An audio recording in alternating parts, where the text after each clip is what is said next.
Mais ceux qui ont un agenda caché, un agenda machiavélique qui viserait à nous couper la langue, Aboubacar, ce métier, on l'a choisi pour ce pays. On ne peut pas faire la politique de l'Autriche, enfouir la tête dans le sable, c'est pas possible. Le pays est en train d'aller à volo parce que justement, il y a des pratiques. Oui, parce que la transition, la vérité, la transition, elle est gérée de manière cavalière dans le conflit. Et nous sommes là pour constater cet état de fait. Et ce n'est pas une raison de nous prendre pour un média hostile. Il faut être cash là-dessus. Mais vous savez que entre les pouvoirs publics et les médias, le rapport de force est toujours permanent. Parce que ceux qui gouvernent ont toujours voulu tuer le messager et que nous sommes les médias. Et Mme Martine Condé recevait, selon ce que j'apprenais tout le temps, de la pression de la part du palais pour museler les médias, mais elle arrivait à gérer et sans passer par le bâton. Le bâton. Moi, je crois que franchement, c'est le Rubicon à ne pas du tout franchir. Et ça, c'est vraiment important, Mohamed. Ça, c'est l'intention du colonel et de tout son entourage. Ne touchez pas la presse. Non, mais s'il vous plaît. Je crois que la presse... Ne franchissez pas ce Rubicon, chers messieurs. Allez-y. Ils ne vont pas franchir le Rubicon et la presse ne sera pas muselée. Moi, je dirais d'abord... Moi, dans ma voiture, si vous vérifiez ce matin, j'ai mis 2 t-shirts et une serviette. Parce que, parce que ma liberté de temps, je ne pourrais pas varier. Parce que je me dis, ça peut venir du jour au lendemain. Ils sont aux aguets. C'est quoi? Que veulent dire les 2 t-shirts? Les 2 t-shirts, parce que tu ne sais pas où ils peuvent te cueillir. Oui. Si. Moi, sincèrement, Mohamed, franchement, plus sérieusement, moi, j'aimerais qu'on dise... clairement ce qu'on reproche aux journalistes, aux médias. Parce qu'ils ne sont pas en mesure de le faire. Mais ils sont dans l'extrapolation. Parce que tel média ne dit pas forcément ce que le palais ou certains... la partie toxique.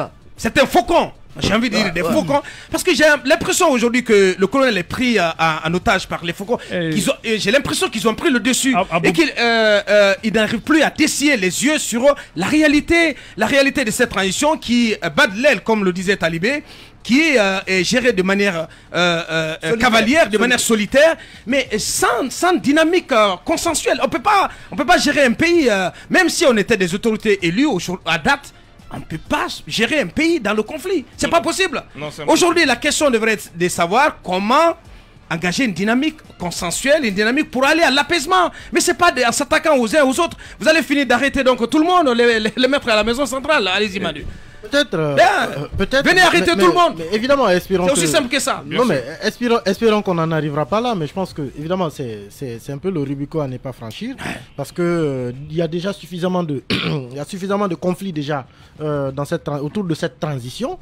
Les derniers jours, d'ailleurs, font foi. La moindre braise aujourd'hui, la moindre étincelle. La moindre étincelle, voilà. Produit une explosion. Voilà, il faut faire très très attention parce qu'aujourd'hui, pratiquement l'essentiel des acteurs est sur le qui-vive.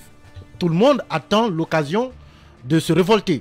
Je pense qu'il faut faire très très attention à la manière par laquelle la transition est conduite et espérer évidemment que l'homme du 5 septembre se rende compte que c'est en train d'aller dans une direction qui tire plus que l'on ne maîtrise et il faut ramener les choses. Les forces centrifuges ont toujours été il faut se réveiller, ramener les choses sur les rails et remettre les choses à l'endroit. Voilà, à l'endroit. Parce que les choses sont à l'envers. Qu'on ait au moins une transition apaisée.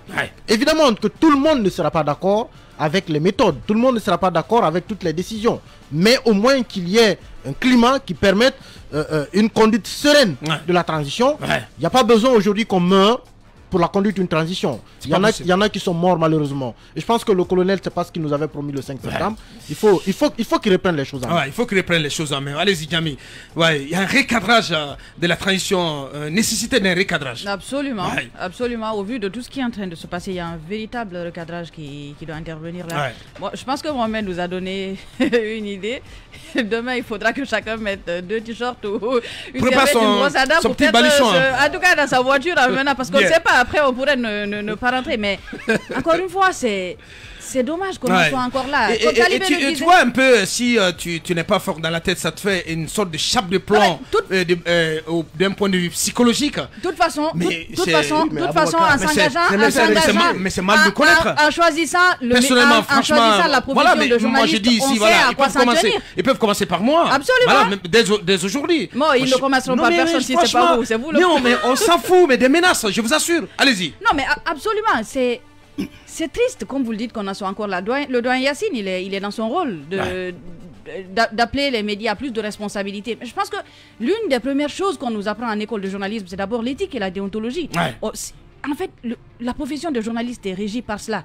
On a une responsabilité morale. Nous ne sommes pas des gens qui disons tout ce que nous voulons. Toutes les fois qu'il y a une enquête, il y a des investigations sérieuses qui sont faites. Je vois Emmanuel et Akumba qui reçoivent pratiquement à longueur de journée des gens qui viennent pour telle ou telle chose, mais c'est pas pour autant qu'ils se permettent de publier. Qui n'a même pas de vie de famille. Absolument. Mais il passe tout le temps sur le terrain, ici au bureau, du lundi au dimanche, à Kumba, Talibé, Mani, et tous les autres. C'est parce qu'il y a un véritable travail de fond qui est fait. On ne publie pas n'importe quoi. Toutes les fois qu'il y a quelqu'un qui vient vers nous et qui nous demande de faire passer ça ou ça, la première chose qu'on lui dit d'abord, c'est qu'il faut recouper l'information. Bien sûr. Nous faisons un travail sérieux. En tout cas, je pense qu'il faut que dans cette transition-là, Aboubacar, s'ils se permettent, je le dis, s'ils se permettent de sanctionner n'importe quel média, en tout cas pour des faits qui ne sont pas avérés, il faut que les journalistes soient solidaires. Quitte à faire une journée sans presse ou n'importe quoi, je ne sais pas ce qu'il faudra faire, mais ce qui est en train d'arriver là, ils veulent bâillonner la presse. C'est tout ce qui est en train de se passer. Allez-y, Mamadou. Oui, peut-être, j'aime souvent voler quelques minutes. À Ouri, je suis en train de dire que le colonel ne peut pas se permettre. Bon, parce que même si il y a plein de choses qu'on avait cru qu'ils n'auraient pas pu se permettre, mais c'est en train d'arriver, malheureusement d'arriver. Certains vont rire sous cap, ils vont dire on avait l'air d'avoir un ami avec nous, le colonel qui a reçu la presse à déjeuner à l'occasion du nouvel an, et après qui nous donne une maison de la presse et tant.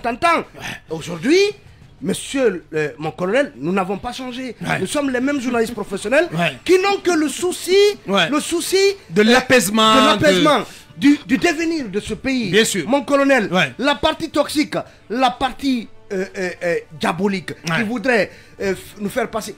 Aboubacar, excusez-moi. Il y a même des gens parfois qui vous appellent et qui attirent votre attention sur ce que je suis, sur ce qu'un autre est, bien sûr, même sur le plan ethnique. On n'a pas besoin de ça. Vous ne réussirez pas à nous faire taire et vous ne réussirez pas à nous diviser dans nos studios parce que nous parlons tous ici pour la Guinée et pour que ce pays-là avance. Beaucoup de présidents sont passés. Vous passerez, mon colonel. Mais n'oubliez pas que vos meilleurs amis, c'est nous, parce que c'est nous qui vous disons ce dont se plaint le peuple. La partie saine du peuple.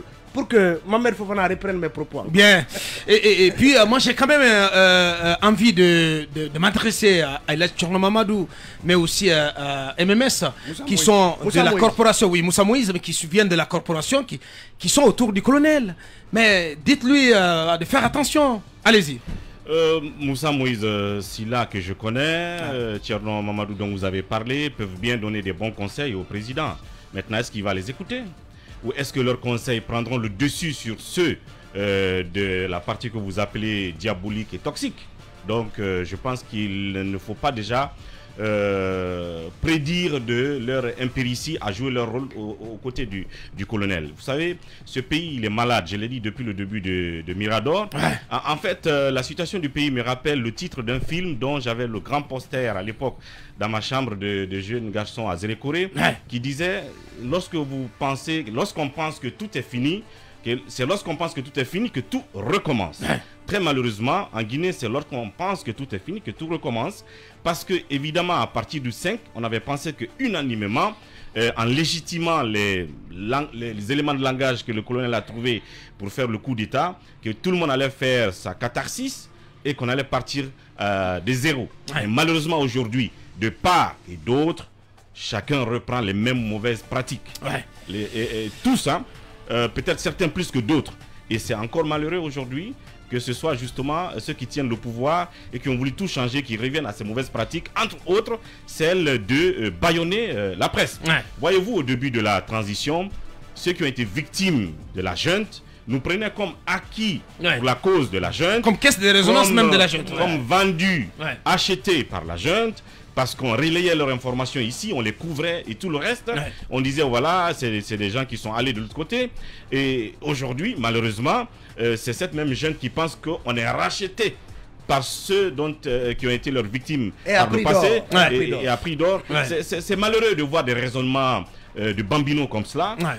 Mais sauf que, vous savez, le travail de journaliste, celui d'éduquer, celui d'informer et celui de critiquer, ne plaît jamais. À un moment donné, quand vous vous adressez à une partie et que ça ne lui plaît pas, elle vous traite de tout et de n'importe quoi. Et ceux qui profitent de votre jugement ou de votre critique vous applaudissent ce jour et le lendemain vous critiquent. Je pense qu'on doit pouvoir continuer comme cela. J'ose espérer que, comme vous l'avez dit, la ligne rouge ne sera pas franchie. Comme certains le murmurent à l'oreille ou aux oreilles du colonel, à dire il faut arrêter tel, il faut arrêter tel. Dans le même temps, il faut aussi saluer le travail du doyen Yacine, qui fait dans la pédagogie, qui fait dans la diplomatie, qui ne cède pas forcément à toute la pression, toutes les pressions, qui veulent qu'on aille arrêter un journaliste du jour au lendemain. Il interpelle quand on est, parce que quand on est en studio, des fois on est en transe. Quand quelqu'un écrit, des fois il est en transe. Il peut dire ce qu'il ne doit pas dire. On vous interpelle, on vous appelle, on vous donne des conseils. Ce travail-là, la HAC doit continuer et on ne s'y opposera pas. Maintenant, ceux qui ont des fantasmes autour du colonel, qui pensent qu'on peut être à 100% à leur solde, et je pense que ça ne peut pas marcher. Voilà. Allez-y, Mohamed. Très rapidement, moi j'en appelle à la responsabilité des associations de presse. J'attends de ces associations de presse aujourd'hui une déclaration. Je vais parler de l'URTELGI, de l'AGP, parce que acceptez que je ne parle pas du ministère de l'Information. À part le secrétaire général, je ne vais pas parler de ce ministère. Vous savez comment ce ministère fonctionne. Mais Aboubacar, mais pour quelle raison?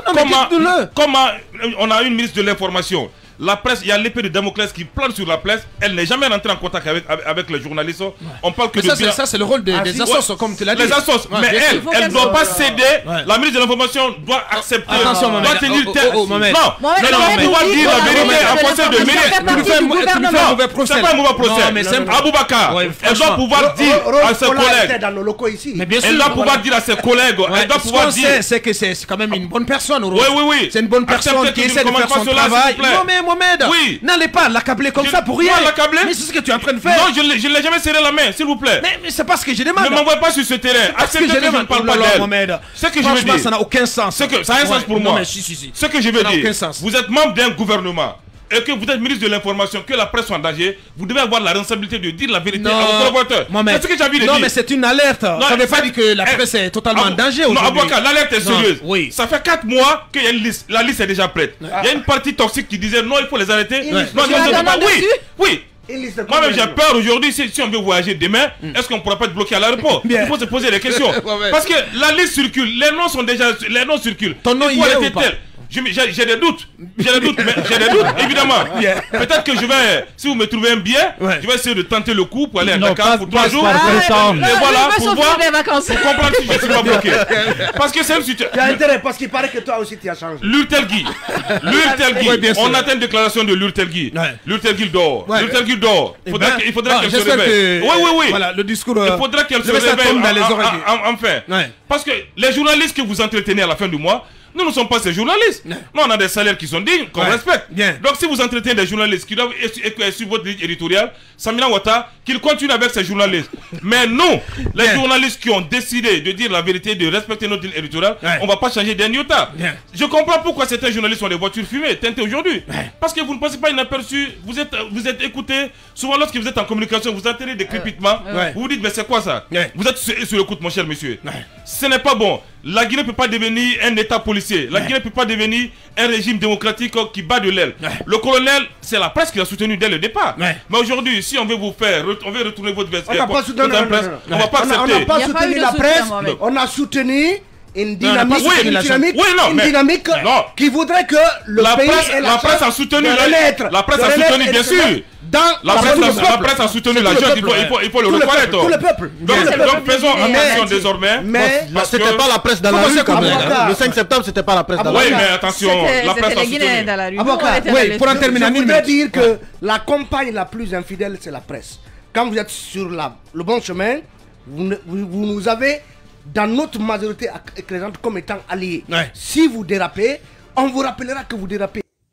C'est une information de dernière minute. D'après des sources au sein de la haute autorité de la communication, le président de l'organe régulateur des médias en Guinée, Boubacar Yassine Diallo, aurait reçu des fermes instructions du CNRD de museler les organes de presse qui refusent de suivre les directives liberticides qui auraient été prises par la direction de la communication et de l'information DCI de la présidence de la République et des chargés de communication de certains départements ministériels. À cet effet, le CNRD aurait intimé au sieur Boubacar Yassine Diallo de procéder à la fermeture de tout organe de médias qui n'accepterait d'obéir à la ligne éditoriale du palais Mohamed V et de ses valets. Tout en réaffirmant son attachement aux valeurs démocratiques et à la liberté de la presse, le FNDC réitère son soutien indéfectible aux acteurs de médias et invite tous les journalistes, associations, patrons et syndicats de presse à ne pas céder à cette atteinte flagrante à la liberté d'expression voulue par le CNRD. Le FNDC reste convaincu que ces manœuvres illégales, dont le seul but est de favoriser la gestion solitaire de la transition, ne feront que renforcer la conviction et la détermination des citoyens pro-démocratie à se battre par tous les moyens légaux pour exiger un retour rapide à l'ordre constitutionnel.